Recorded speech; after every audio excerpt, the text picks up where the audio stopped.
we're going to do here is the same thing. It's a pantograph, only we're going to get a little more detail oriented on this one. So I have my continuous lines chosen. I'm going to choose a pattern.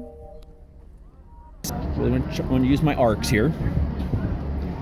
And where it says easy mode here, I'm actually going to change this now because I want the whole quilt to be filled in.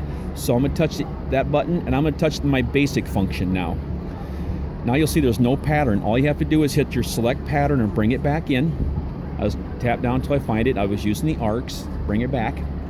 So there's my arc. Now instead of hafting like in the first video where you chose your size, now you can physically take your patterns. I'm still going to change my quilt size here again so that it fits in my safe zone this morning. And now I can just add rows by touching the button. How many patterns do I want? How many rows do I want?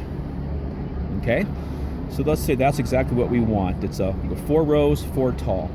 A lot of people want to stagger these patterns and have everything fill in. So all we have to do then is in basic mode, you just hit the alternate button and you'll see 2 of the rows highlight and 2 unhighlight. Hit your stagger button and you'll see them jump over. If I touch it right. There we go. Anyway, so there we have it. Now I want to choose them all again. Okay, the next portion of this is kind of important. This fit button here, what we're going to do is unclick it. Think of this fit button as these rows are 4 inches tall. Sorry. 4 inches tall. And they fit perfectly in there. Well, I don't want them to be. I want them to grow and all fit into each other. So basically we're going to unfit the rows. That's kind of, think of it that way. Then I'll check my sizing. And I want to grow this pattern into itself. So we just keep tapping here. And now you'll start to see as this pattern grows, how it actually has come in the top and on the sides and all over. So now the whole quilt is full for you.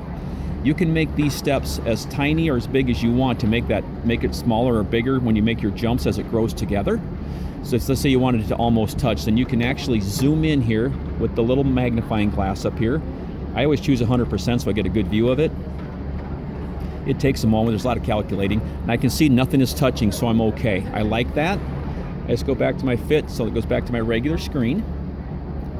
Now this is what I want to quilt as rows now. Now this is the part where the optimize button will really come in handy because there's going to be a lot of points. So when I touch optimize now, you'll see all these stopping points along here. Well, that's actually the top of your quilt at the moment.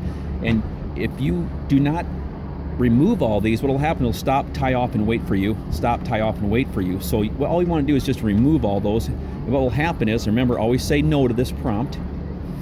It's just going to sew a straight line for us now because that's the top of the quilt anyway, where the binding might be or something of that nature. Everything looks good, hit OK. And there you see it removed. There's the top of my quilt. I'm ready to go. And then I just choose where I want to be again. So I'm just leave my machine right here. I'm up in the upper corner. Hit my flag that corresponds. I see I'm not quite far enough over now, so I just need to move it ever so slightly. And now I'm safe. So I'm in my zone. We're good to go.